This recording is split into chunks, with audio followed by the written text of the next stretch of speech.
আসসালামু আলাইকুম। BD kitchen হোমে সবাইকে স্বাগতম জানাচ্ছি। আজকে তৈরি করব রসে ভরা সুজি দিয়ে ইউনিক একটি রেসিপি। আমার চ্যানেলে এরকম ভিডিও দেখতে আমার চ্যানেলটাকে সাবস্ক্রাইব করে রাখবেন। ফেসবুক থেকে দেখে থাকলে পেজটা ফলো করে রাখবেন।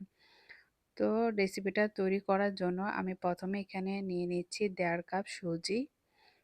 তারপর দিয়ে দিচ্ছি 2 চা চামচ কর্নফ্লাওয়ার, 1/2 চামচ বেকিং সোডা, তারপর দিব 1 চামচ বেকিং পাউডার।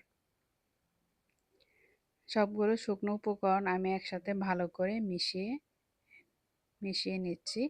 মিশিয়ে নেওয়া হয়ে গিয়েছে, আমি এখন এক সাইডে রেখে দিচ্ছি।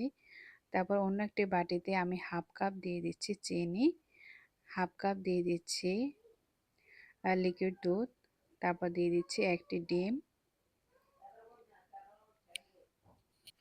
এখন আমি ভালো করে চিনি গলা পর্যন্ত ভালো করে মিশিয়ে নিব এবং ডিমটাকেও ভালো করে মিশিয়ে নিব। তারপর এখানে আমি দিয়ে দিচ্ছি 1/3 কাপের মতো সাদা তেল এবং ডিম যাতে দিয়েছি সে ফ্লেভার যাওয়ার জন্য, গন্ধটা যাওয়ার জন্য আমি দিয়েছি 1/2 চামচ এলাচের গুঁড়া। তারপর আমি যে মিশিয়ে রেখেছিলাম শুকনো উপকরণের সেই সুজির গুঁড়িগুলো এখানে দিয়ে দিচ্ছি, ভালো করে মিশিয়ে নেব।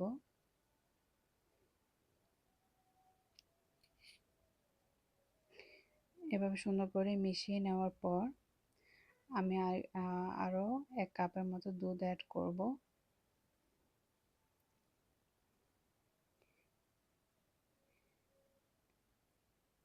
এক কাপ দুধ দিয়ে আরও ভালো করে মিশিয়ে নিচ্ছি। এখানে আমি খুবই অল্প পরিমাণে লবণ দিচ্ছি স্বাদের ব্যালেন্স করার জন্য। তারপর আমি এক সাইডে রেখে দিব।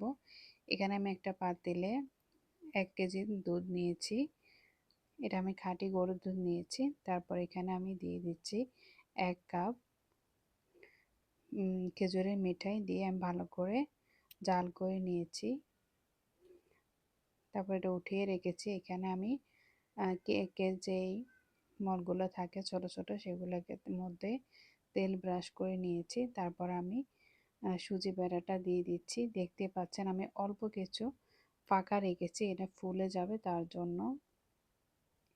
তারপর এখানে আমি একটা বড় পাতিলের মধ্যে একটা স্টিলের প্লেট বসিয়ে দিয়ে তার মধ্যে আমার সুজি এগুলো বসিয়ে দিয়েছি। তারপর 20 মিনিট আমি এটা ভাপ দিয়ে নিয়েছি, খুবই লো আছে। তারপর আমি এটা নামিয়ে নিয়েছি।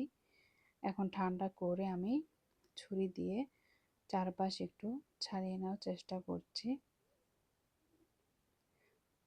দেখতে পাচ্ছেন খুব সুন্দর করে উঠে আসছে। সবগুলো আমি এভাবে ছাড়িয়ে নিয়েছি।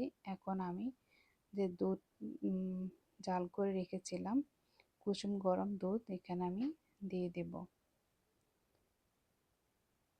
এখন আমি 1 ঘন্টা পর আপনাদেরকে দেখাচ্ছি এটা রসে ভরা কত পারফেক্ট একটি রেসিপি, খুবই মজাদার, মুখে দিলেই মিলিয়ে যাবে। বাসায় আপনারা অবশ্যই ট্রাই করবেন। ভিডিওটা ভালো লাগলে একটি লাইক করবেন। অনেক বেশি ভালো থাকবেন। আল্লাহ হাফেজ।